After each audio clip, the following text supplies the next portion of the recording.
Okay, very good morning. So question number 2 which we have. What this question is asking, first try to understand. पहले समझने का कोशिश करिए क्या बोला जा रहा है. ठीक है. You begin your new academic session from April 1st 2009. आपका हम लोग का जो नया सेशन शुरू हुआ है होता है from which date it starts? From अप्रैल से हम लोग का नया सेशन चालू हो जाता है. ठीक है. मार्च में फाइनल एग्जाम्स एंड ऑल होता है and after that new session start from April. So यहाँ पे यही दिया हुआ है कि you are starting your new session from April 1 2009. So this is the date from when you are starting your academic session. So 1 अप्रैल 2009 से आपका session शुरू होता है. आप 9 की जगह पे 21 ले सकते हो. ठीक है. So now the question is, if the summer vacation comes 43 days after the beginning of session. So आप बोला जा रहा है इसका 43 days के बाद after these days of 43 days your summer vacation will start. इसका मतलब बोला जा रहा है from this particular day after 43 days of this day your summer vacation will start. So now the question is find from which date the summer vacation will come in. तो इसका मतलब आपको निकालना है कि इसका मतलब 43 डेज के बाद अगर बोला जा रहा है कि समर वेकेशन होगा तो किस पर्टिकुलर डेट से समर वेकेशन होगा ये पूछा जा रहा है, किस पर्टिकुलर मंथ से समर वेकेशन होगा ये पूछा जा रहा है. ठीक है. So can anyone tell me by calculating from 1st April 2009 1st April 2019 के बाद 43 डेज के बाद कौन सा डेट आएगा? जस्ट आपको जो है चेक करना है कौन सा डेट आएगा. So quickly solve it and tell me. जल्दी से बताने का कोशिश करें कितना दिन आएगा. देखिए 1st अप्रैल टू मार्च पहले काउंट करो. 1st अप्रैल टू 1st मार्च तक 1st मार्च तक कितना दिन होगा ये आप पहले देखिए. ठीक है. और यहां पे इस तरह से आप लिख सकते हो the number of days. You will write like this कि the number of days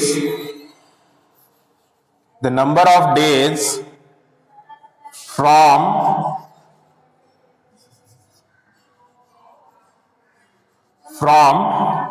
April or 1st April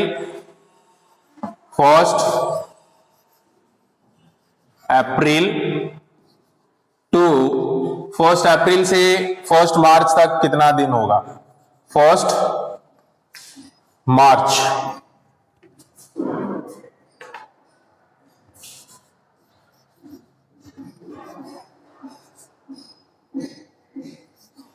So how many days are there from 1st April to 1st March? This you have to check. Okay. So quickly check it out which date is coming. Let us see who can answer. I can see some of the students are answering.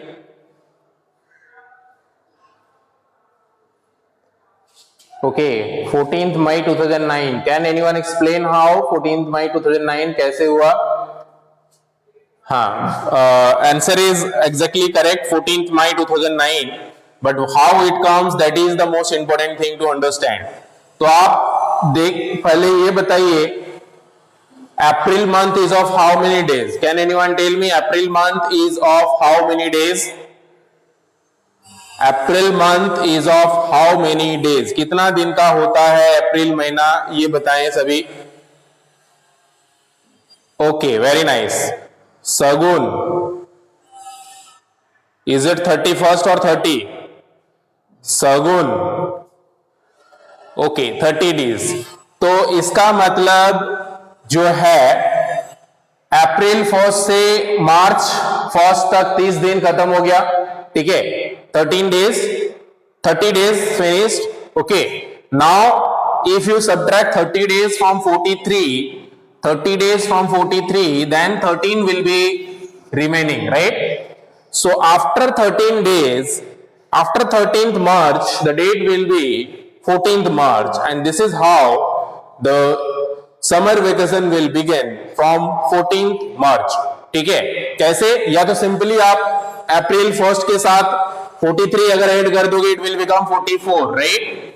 44 में से 30 subtract कर दोगे तो कितना आ जाएगा 14.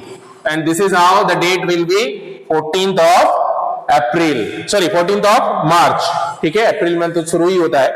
तो simply आप mind में कैलकुलेट करने के लिए ये ध्यान रखना कि 1 अप्रैल से 43 डेज के बाद हो रहा है, तो 43 days we will add with 1 April, so it will become 44, and 44 से अगर आप 30 माइनस कर देते हो देन 14 इज द रिमाइंडर, तो 14 विल बी लेफ्ट, तो 14 डेज जो होगा that will come in March, and from 14th March our summer vacation will start, and this is how the answer will be 14th March. Okay, very interesting and very important question this question is. अगर किसी को नहीं समझ में आया आप पूछ सकते हो। ये हम लोग का 14 मार्च तक हो जाएगा। यहाँ पे 43 की जगह पे 44, 45 डेज, 46 डेज भी रह सकता है। So according to that you have to answer. Quickly tell me according to the same question if I am asking, same मान लीजिए क्वेश्चन है कि अप्रैल 1st 2009, अप्रैल 1st 2009 के बाद ये मान लीजिए शुरू होता है, and 40 instead of 43 days if the vacation is for after 47 days, 47 days के बाद होगा, तो what date it will be instead of 43 if it is 47, then can you one tell me what will be the date? जल्दी से calculate करने का कोशिश करिए। हाँ, मई तो होगा ही, मई का कौन सा डेट होगा that you have to tell. So सबसे पहला नियम ये है कि अप्रैल 1st से 47 है, इसका मतलब आफ्टर 48 डेज, ठीक है, तो 48 डेज से आप 30 डेज माइनस कर दोगे तो आपका जो रिमेनिंग होगा दैट विल बी 18 डेज, तो 18 डेज जो आएगा दैट विल कम इन मई, सो 18 मई से जो है छुट्टी हो जाएगा। एग्जैक्टली मई का डेट आपको बताना है, ठीक है, तो अगर किसी ने date 18 days means 18th May, 18th May will be the correct answer, only not only month, so you have to write the date also. Okay, so I hope this you everyone understood. Now moving to the next question which we have, question number 3rd।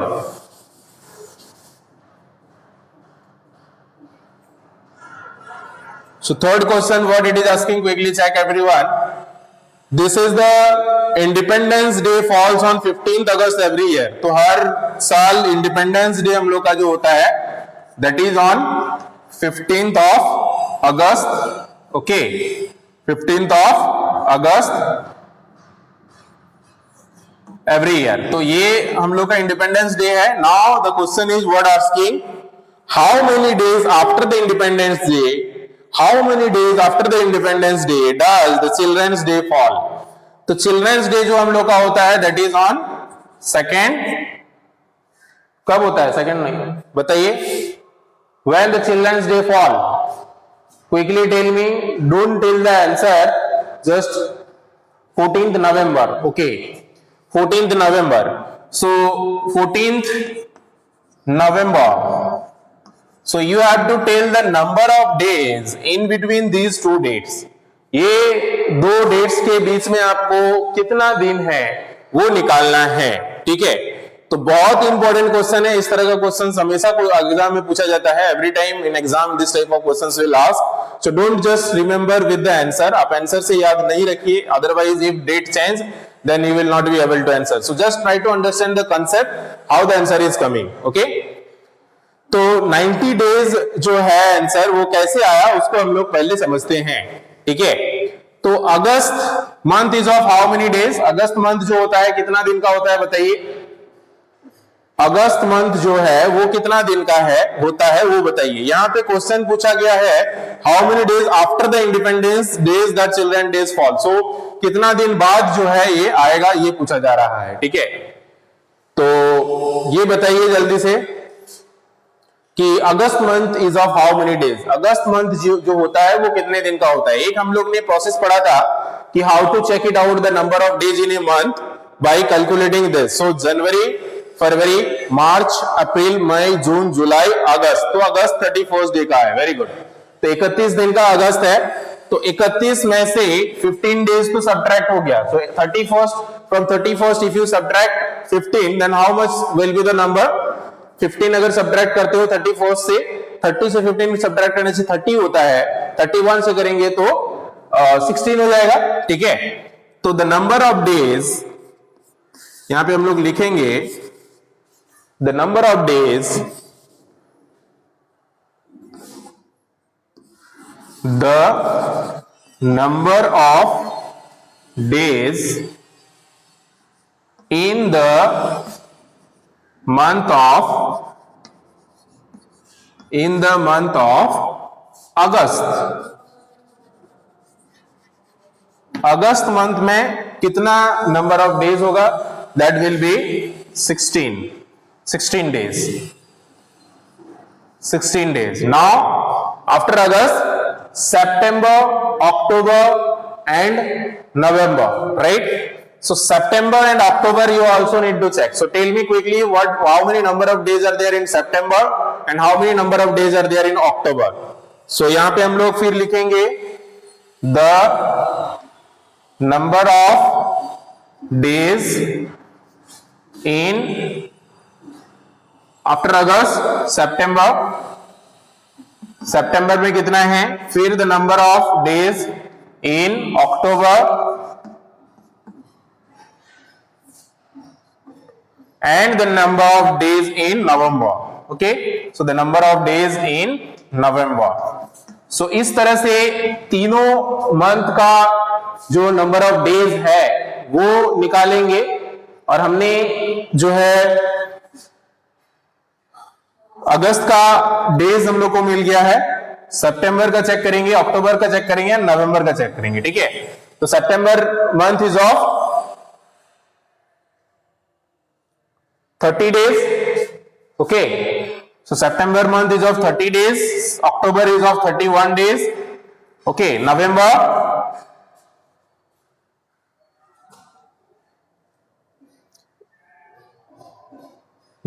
is of how many days? 30. Okay, so 30 days. So अभी add करिए 16 plus 30 plus 31, 30, 3 3 9। Sir ये नवंबर 30 days नहीं होगा, क्यों? क्योंकि नवंबर का हम लोग का 14 तक ही है। ठीक है, तो नवंबर का 14 तक ही है, क्योंकि till 14 we have to take, so here we will take till 14। Okay, so till 14 हम लोग लेंगे, तो हम लोग का आ जाएगा 3 3 6 7 8 81।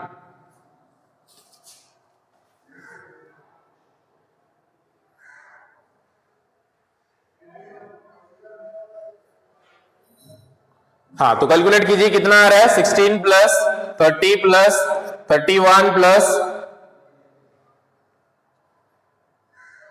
14, so 6 plus 4 10 plus 1 11, 1 carry, so 2 3 4 5 6 7 8 9 91 days आ रहा है। लेकिन यहाँ पे इसीलिए 90 डेज आपका आंसर दिया हुआ है, क्योंकि यहाँ पे the question is asking how many days after independence days does children's I mean day will fall. So after means after पूछा जा रहा है, मतलब यहाँ के बाद से कितना दिन बाद आएगा, मतलब 14 नवंबर जो आएगा तो यहाँ पे हम लोग को 13 डेज लेना पड़ेगा। वाई 13 डेज लेना पड़ेगा? Because it is asking after how many days that days will fall. तो after 13 14th date will fall. Okay, तो यहाँ पे the number of days we have to check in November is 13th only, because after 13 14 November will fall। 13 के बाद ही 14 date आएगा, तो ये जो 14 नवंबर आएगा that is why in November it will be 13 days. नवंबर में जो हम लोग का नंबर ऑफ डेज आएगा दैट विल बी 13। ओके, तो बहुत इजी है। सबसे पहले एक बार रिकैप करने का कोशिश करते हैं। ध्यान दीजिए कि द डेज आफ्टर, हाँ very nice Akshat. So in November we will take 13 days, अक्टूबर हमारा 31 डेज का है, सितंबर 30 डेज का है। ठीक है, and here in August the remaining days is 16। अगस्त में रिमेनिंग डेज 16 कैसे हुआ? क्योंकि अगस्त हम लोग का जो होता है that is of 31 days. August 31 days का होता है, 31 दिन का होता है। ठीक है, तो 31 से मैंने 15 माइनस किया, तो 31 से 15 माइनस किया तो कितना हुआ? 16 हुआ। ठीक है, इस तरह से हम लोग का number of days in August जो है वो 16 आया। ठीक है, the number of days in August we got 16, in September 30, in October 31 and in November 13, and after adding these all you will get 90. यहाँ पे 90 days आ जाएगा. And this is how the number of days between these two dates is 90 days. So very very important this type of question asked in exam वगैरह में पूछा जाता है. ठीक है, तो कुछ नहीं है, सिंपली आपको नंबर ऑफ डेज काउंट करना है ऑफ ईच मंथ. हर महीना का जो नंबर ऑफ डेज है that you have to just calculate. And this question are very difficult, very this type of questions we will learn more in class 4. आपका अभी तक इस in exercise this type of questions are not there because of these are mental mathematics, that is why this type of questions are given. So definitely one or two questions will come like this in exam also, in test also. Okay, so exam या test में इस तरह का question जो है वो आप लोगों को पूछा जाएगा, तो ध्यान देंगे और समझने का कोशिश करेंगे. किसी को अभी भी समझ में नहीं आया है तो बोले, we'll explain again. It's very simple. We just need to check the number of days in each month. So first started with the month of whatever the month it is given. So remaining days in that particular month. After then, in each month we have to check the number of days, and after then we will add all the days. Then it will come. Okay, very nice. So these are the some questions which we have in time. So after then we have some questions in exercise number 10. Let us discuss 5 minutes we have. So exercise number 10, quickly come everyone. Exercise number 10 is very easy exercise because this questions this exercise is based on geometrical shape. Okay,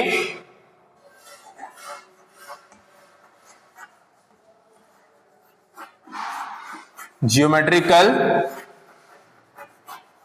shapes. Geometrical shapes. So first question is related to the fill in the blanks. So fill in the blanks related to question है. First question, tell me quickly everyone, if all sides of the rectangle are equal, it is called. तो एक rectangle है whose all the sides are equal.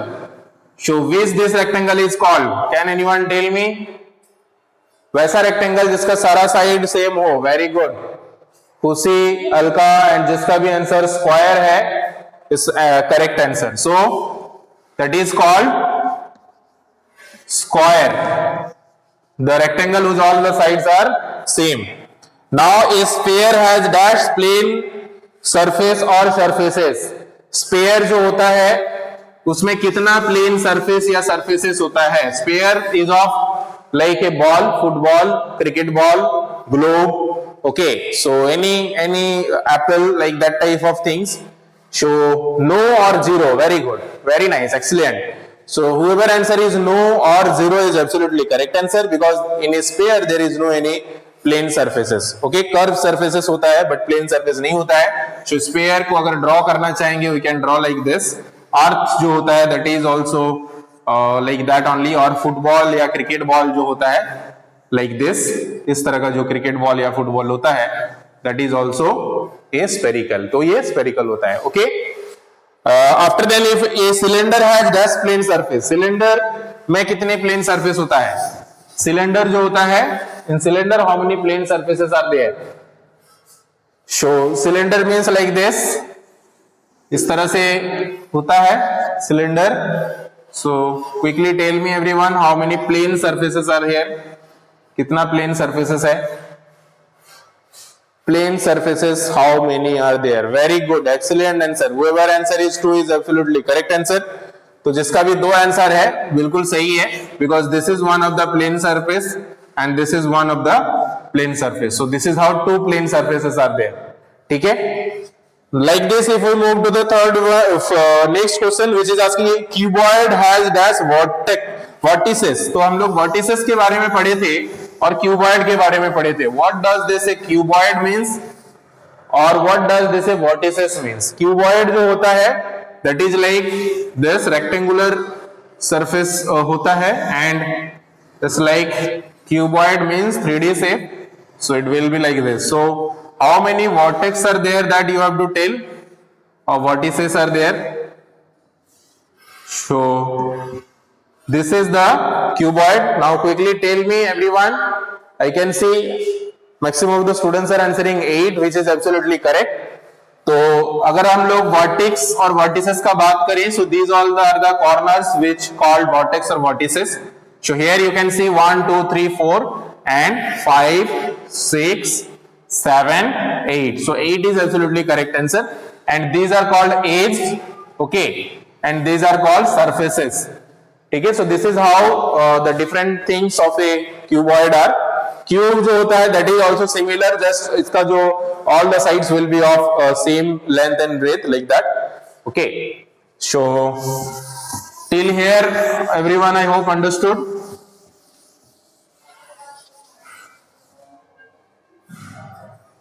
Now next question which we have is a cube has just plain surface. So cube, now it is asking for cube, so let us draw cube. Cube जो होता है that is of square shape.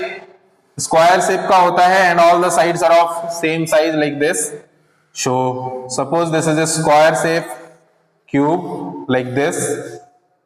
Okay. And now you have to tell how many surfaces are there. कितने surfaces है इसमें बताना है. तो surfaces means these are the surfaces. Okay. So here, look down also, back also. So like this. So I can say some of the students are answering 6. Few of students are answering 8. So 8 is not the correct answer. So 6 is absolutely correct answer, because if you see this is the front side, up side, back side and down side. So these 4 sides are there and this left and right side. So 6 surfaces are there. So total 6 surfaces are there, or 6 faces are there in a cube. Okay.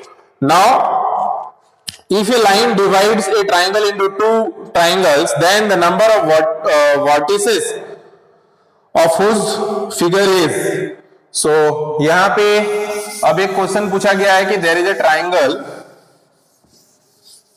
triangle,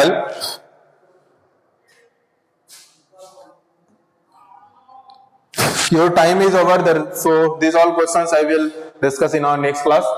Okay, so you all can try to do the remaining questions of this exercise number 10 as a homework. So your homework is to do exercise number 10. So homework is to do exercise number 10. Okay, any doubts we will clarify in our next class. Thank you. Have a good time. Take care and bye bye.